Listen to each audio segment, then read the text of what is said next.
The following video is going to show the installation of a PTL Engineering front entry door.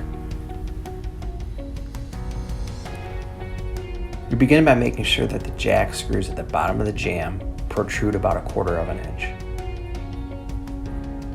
The jack screws that are on the latching side and the top can set flush with the jamb.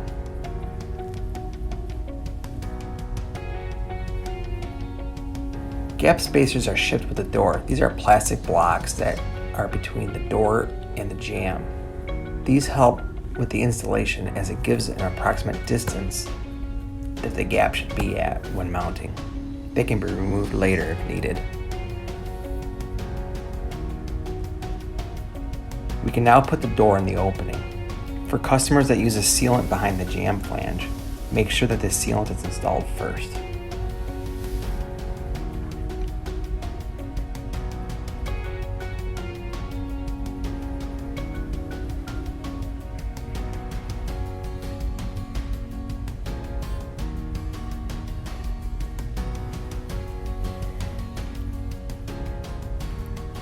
We can now install our screws in the top hinge.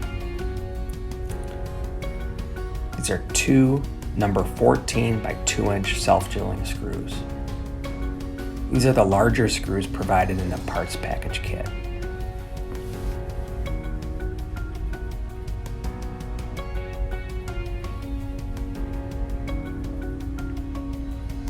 And now we drive two number 14 screws through the bottom hinge.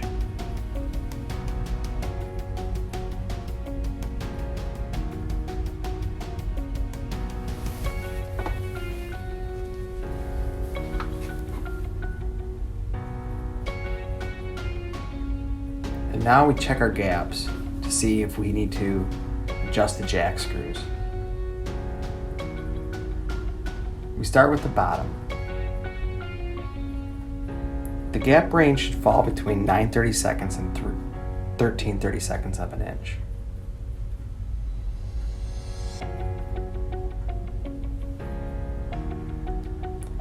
Don't push the upper or lower corners of the jamb flush to the coach wall unless you're certain it's perpendicular to the floor.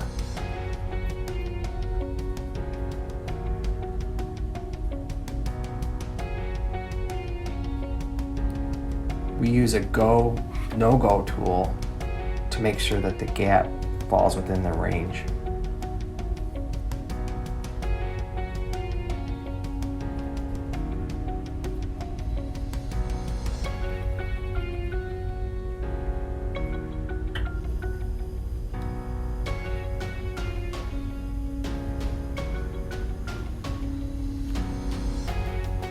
The go pin, which is less than 9/32 of an inch, falls within the gap. And the no-go pin, which is larger than 13/32 of an inch, does not fall in the gap.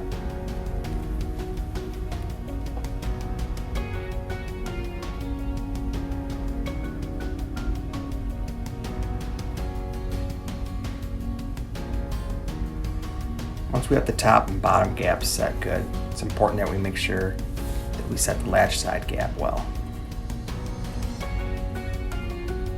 A gap too narrow or too wide can cause handle malfunction and latching malfunctions.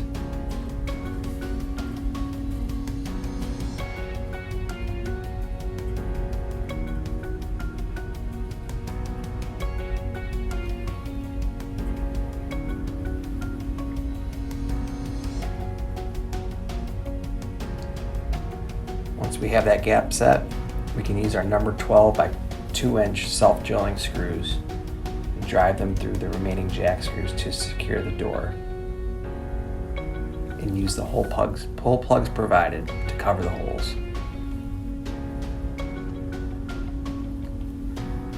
We can do a paper test to make sure that the seal is making contact with the jamb. Close the door on a dollar bill and pull it through to make sure that there's friction.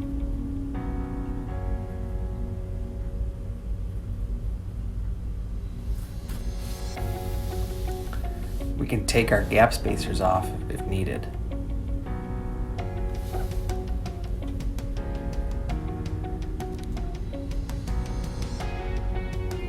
Just replace the screw that's used to mount the gap spacer block to replace it.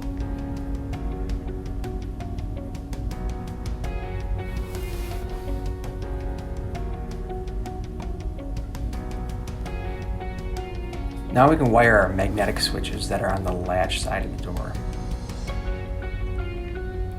Most of the time these are used for the steps. They can also be used for lighting and other operations in the coach.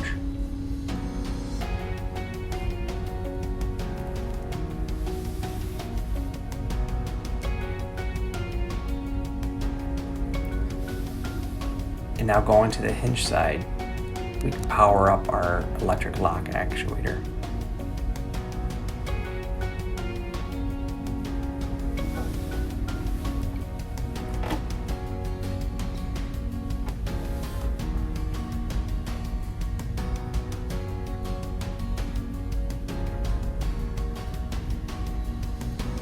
We can now use a block and hammer to bend the jamb flange down to meet the sidewall of the coach.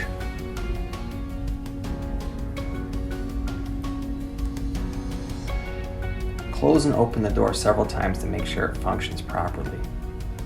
Check the clearance of the striker bolt to the trim by placing tape on the striker bolt and closing the door to see where it makes contact. It's important that the striker bolt lines up with the latch both vertically and horizontally.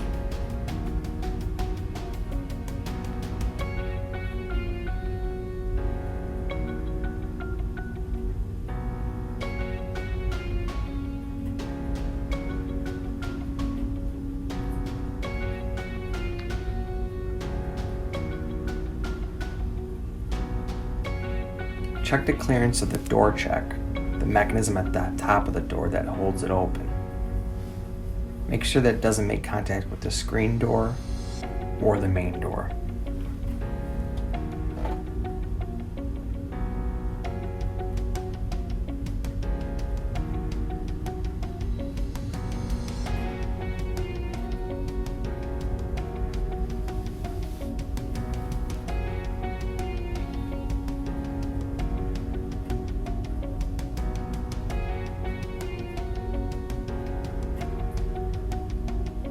Check the position of the stainless steel striker bolt.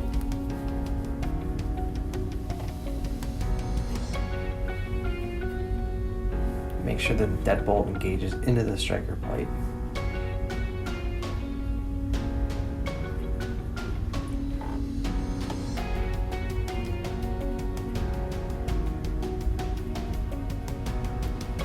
Check to see if the screen door is adjusted and centered.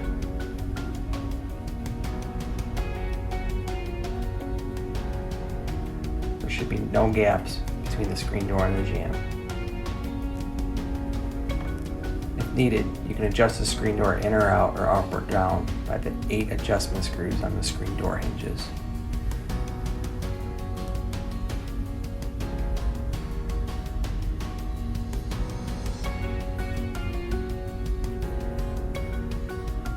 The screen door handle and the catch on the door and the jamb are all adjustable.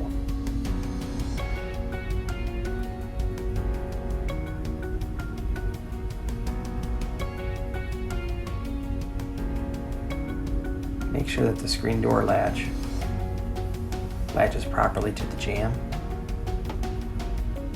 and to the door.